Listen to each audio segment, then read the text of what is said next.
আরে ভাই, আপনি মুসলমান, শুনে যান। হযরত আবু বকর আমার প্রিয় নবীজিকে কি রূপ ভালোবাসতো। আমার প্রিয় নবীজি মক্কা থেকে মদিনায় হিজরত করবে 6 মাস আগে আবু বকরকে বলেছিল।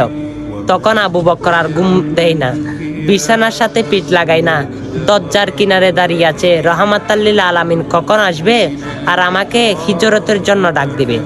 তখন আমার রসুলকে আবু জাহেলের 40 গজ থেকে 40 যুবক এসে তাড়া করতে লাগলো। তখন হযরতে আবু বকর সিদ্দিককে ডাক দিল আমার রাসূল। তখন আবু বকর বলে, লাব্বাইক ইয়া রাসূলুল্লাহ। তখন আমার রসুল জিজ্ঞেস করে, আবু বকর, আমি তোমাকে ডাক দেওয়ার সাথে সাথে তুমি কিভাবে সাড়া দিলা? তখন বলে, ইয়া রাসূলুল্লাহ, আপনি যেদিন থেকে হিজরত করবেন আমাকে বলেছেন, সেই দিন থেকে 6 মাস পর্যন্ত আমি বিছানার সাথে পিঠ লাগাই না, আপনি নবীর অপেক্ষায় ছিলাম। তখন হযরতে আবু বকর সিদ্দিক সামনের দরজা দিয়ে বাইর হয় না।